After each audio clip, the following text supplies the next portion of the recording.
My name is Alex. Back then, they called me Lex, or Freak, or Stutter Boy.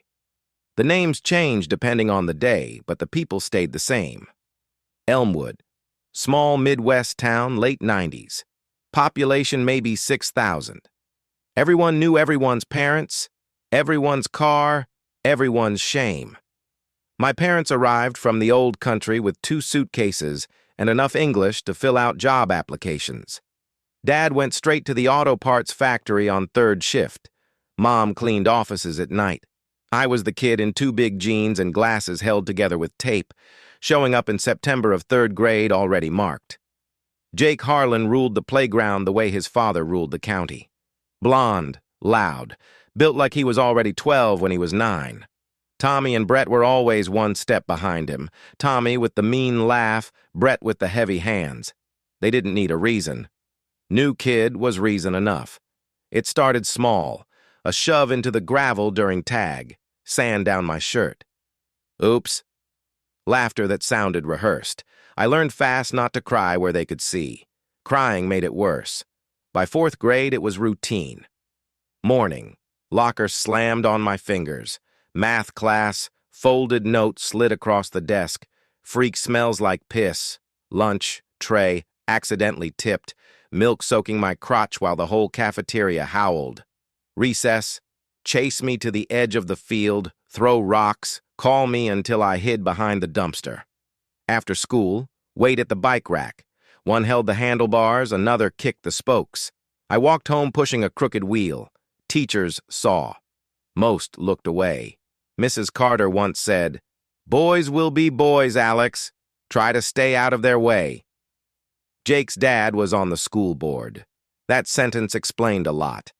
I tried telling my mom once. She hugged me so hard my ribs hurt and said, "In this country, you have to be strong. Don't give them your tears."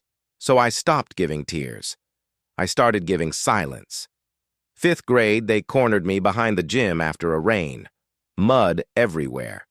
Jake pushed me down, sat on my chest, made me say, "I'm a worthless piece of shit" before he'd let me up.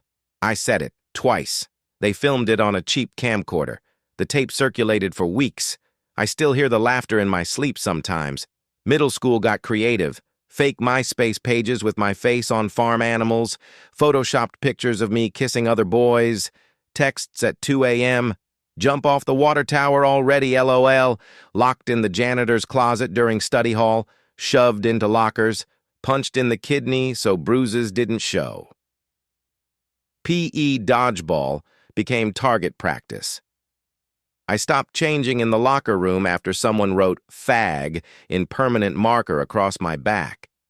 I stopped eating lunch in the cafeteria, hid in the library stacks with fantasy novels, found out that if you sit very still between the mythology shelves, no one finds you for 40 minutes. Junior year of high school, I hit bottom. One Tuesday, Jake dumped my entire backpack into the boys' toilet. Everything, textbooks, notebook with college applications, photo of my grandmother who died the year before. I stood there watching the pages turn dark brown. Something inside me went quiet. Not broken, just still. That night I sat on the roof of our garage with my dad's old hunting knife. Not to cut, just to feel the weight. I decided I wasn't going to die for them. I was going to live so long and so well they'd choke on it. I started grinding. Straight A's. Summer coding camps on scholarship. MIT early admission. No prom, no parties, no yearbook quote. Just escape velocity. Graduation day, Jake gave the valedictorian speech even though my GPA was higher. I let him. I was already gone. 10 years later, June 2018, 10-year reunion. I flew in on a small private charter, landed at the county airport, drove past the water tower, past the factory, past the high school, everything smaller than I remembered. The reunion was in the same gym where they used to make me run laps until I puked. Paper streamers, bad playlist, name tags. Jake saw me first. He was thicker around the middle, hair thinning. Working at his dad's old dealership now. Still wore the Letterman jacket like it meant something. "Lex," he said. Holy shit, man, look at you. I smiled the polite smile I practiced in mirrors. Alex, I corrected. Good to see you, Jake. We talked surface stuff. He bragged about his son playing pee-wee football. I nodded. Then I dropped the sentence I'd rehearsed for a decade. By the way, my company just closed on the old Harlan Auto Parts contract. Full buyout. We're moving production to Monterey next quarter.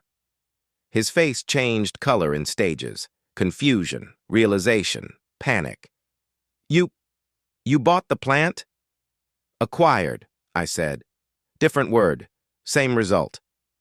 Tommy and Brett appeared.